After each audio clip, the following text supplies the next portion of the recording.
Hello friends. This lighting is a little weird. Please bear with me. I'm still working on having a new setup. October is Dysautonomia Awareness Month. Big word, I know. I had to look up how to pronounce it before I said it just to make sure I've been saying it right. And today I'm gonna do like a little story time about how I got diagnosed with POTS, or Postural Orthostatic Tachycardia syndrome. And it's kind of a funny story because I got diagnosed on accident. So basically at the end of 2021, to make a long story short, I got knocked out and got a little head injury. And it didn't really seem like a big deal at first, like the first couple weeks after. It was just normal concussion stuff. But then instead of things getting better, they got worse over the next few weeks. I was exhausted constantly, and I was a freshman in high school at the time, so being exhausted was kind of like the norm. But it was just more than what I was used to. I was dizzy all the time, and my heart would race like crazy whenever I would stand up or stand for too long or walk somewhere. I could never catch my breath. I felt very like air hungry. I think that's the word that people use. My hands and my arms and my legs would get really like weird and splotchy. Part of this leg went numb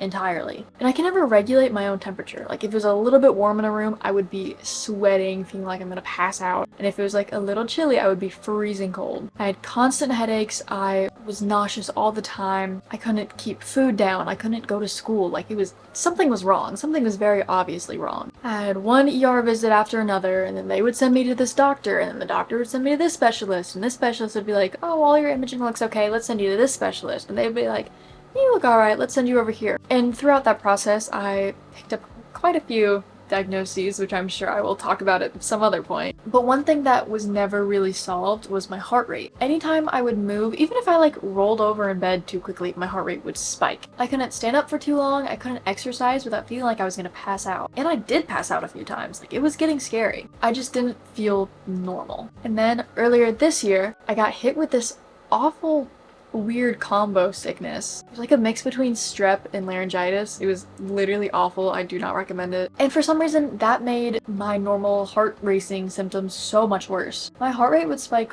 way more often than it normally did, and it would spike a lot higher than what I was used to. So over those couple of weeks, I went to the doctor like 3 times. And the appointment where I was diagnosed with strep and given medication to fix that was also the appointment I was diagnosed with POTS. I didn't even think about the fact that I might have had strep. My throat felt fine, my sinuses, all of that felt really normal. It was just my heart rate that I was really concerned about. So I went to the doctor, and she said that I have POTS and also strep, and that little infections and viruses make POTS significantly worse. And that's how I kind of accidentally found out that this thing I'd been dealing with all these years was a real thing, and it had a name. For those of you who don't know, POTS is a condition that falls under the umbrella of dysautonomia, which basically means your nervous system doesn't properly regulate things like temperature or heart rate or blood pressure. So basically your blood pressure is just really messed up because your body can't regulate your blood vessels like constricting and then matching that to your heart rate. And it can be caused by all kinds of things, but one of the causes is physical trauma like a head injury. Life with POTS kind of sucks. Life doesn't suck.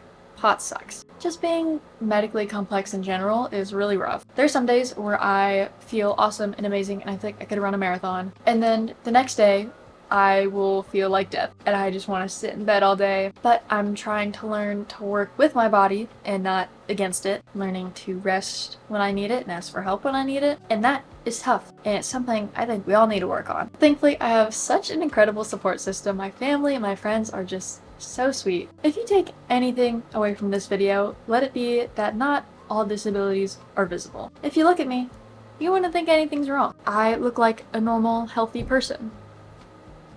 Someone just fell in the hallway. I look like a normal, healthy person, and besides my illnesses, I am. So I totally encourage you to do your own research about these conditions and just learn anything you can, because you never know what people are dealing with, and a little understanding goes a long way. Thank you so much for watching this video. I hope you had a fun time watching it, and I hope you learned something. I had a fun time making it, and I will see you guys next time. Bye bye.